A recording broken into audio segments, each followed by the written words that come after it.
Menko AHY bicara iklim di Brasil, Wapres Gibran bagi-bagi kopi, publik geleng-geleng.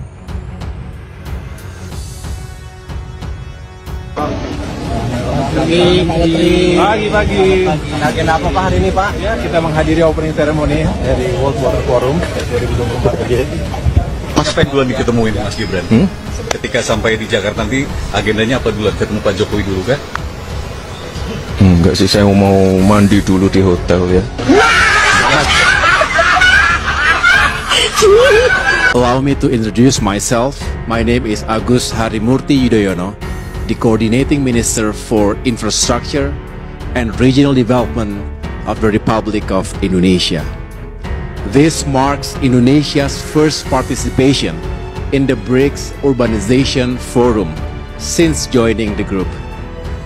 As the world's fourth most populous nation and a pivotal country in Southeast Asia, a region of dynamic growth, we bring both weight and hope to our shared pursuit of global prosperity and sustainability. Today we gather as representatives of diverse nations, yet united by a single conviction. The future of our people will be shaped in our cities. President Prabowo Subianto has placed that conviction at the core of Indonesia's development agenda.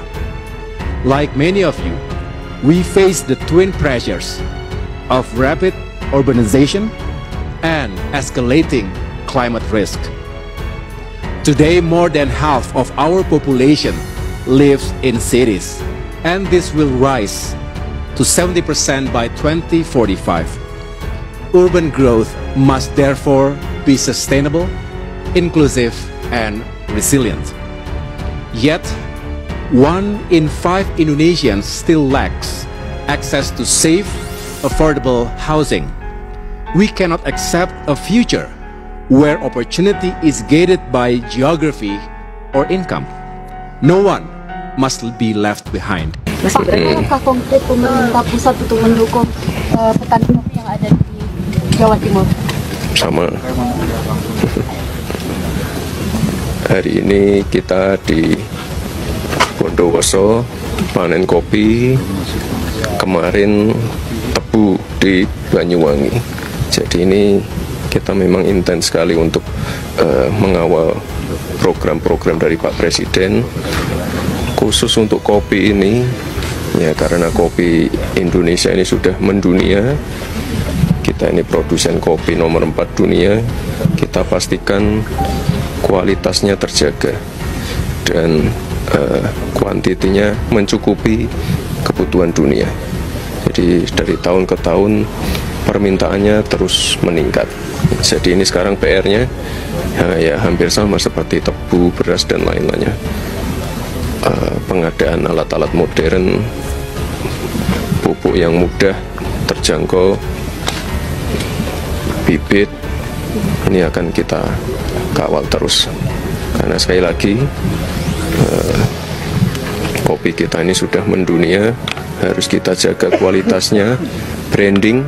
Tadi sudah sempat dibahas Pak Bupati. Jadi apa yang namanya branding ini sangat penting sekali karena kopi ini membawa nama baik Indonesia. Ya. Kenapa Prabowo memilih Agus Harimurti Yudhoyono untuk mewakilkan Indonesia di cain membukanya Gibran? Mari silakan. Oke. Nanti bisa disampaikan langsung ke CEO Danantara terkait itu tadi ya Pak ya.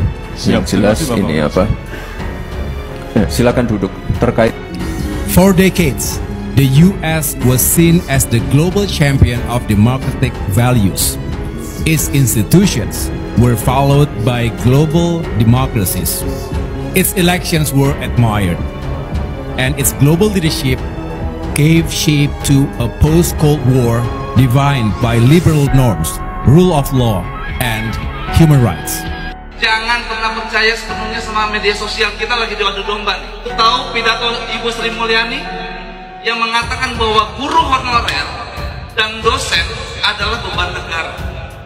Jujur gua denger itu sakit hati. Setelah tahu bahwa video itu hasil AI, gue tambah sakit hati. Kenapa pidato Sri Mulyani hasil AI, tapi pidato Gibran semuanya asli aja? Yang gue pikir itu AI. Dia salah ngomong asam sulfat asli.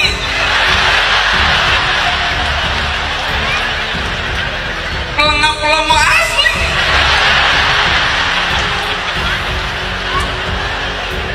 Ijazah bapaknya.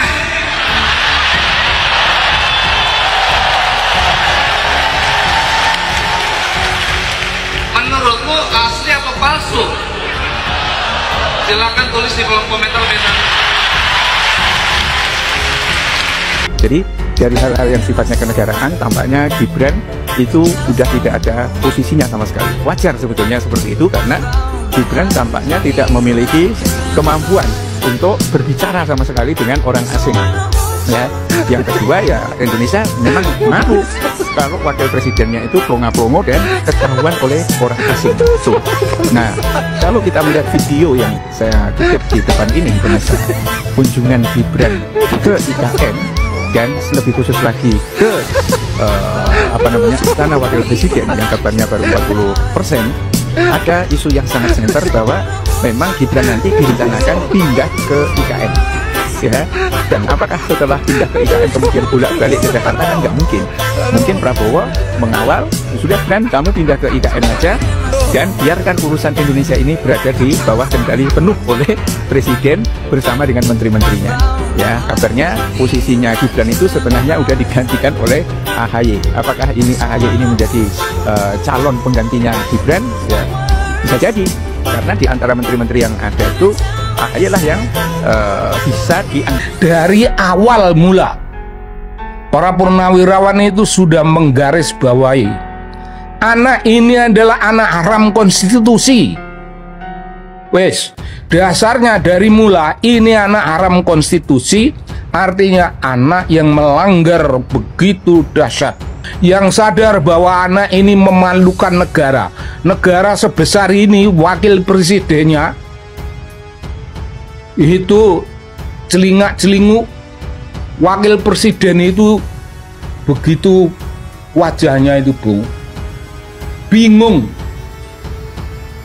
wajahnya itu bingung, nggak ada isinya, bingung kosong tuh ini, bingung kosong, wajahnya itu waduh longo-longo. Di tengah harapan publik pada peran strategis seorang wakil presiden, Gibran Rakabuming Raka justru lebih sering terlihat dalam kegiatan yang dinilai sepele. Mulai dari membagi kopi, gula, hingga senter ke warga ronda di Jakarta. Agenda tersebut dianggap terlalu simbolik, bahkan ironis, mengingat di saat bersamaan Menteri Koordinator AHY justru berbicara lantang di Forum Internasional BRICS Urbanisasi keempat di Brasil, membahas isu global seperti kota berkelanjutan dan perubahan iklim, topik yang sejatinya pantas diisi oleh wakil kepala negara. Kontras makin terasa saat Presiden Prabowo memuji AHY secara terbuka di Forum International Conference on Infrastructure ICI 2025. Ia menilai AHY cekatan, mampu menerjemahkan visi pembangunan, dan dihormati dunia internasional. Pujian seperti itu jarang sekali ditujukan pada Wapres Gibran. Sementara itu, Gibran malah sibuk dengan agenda yang dinilai tidak relevan dengan level jabatannya.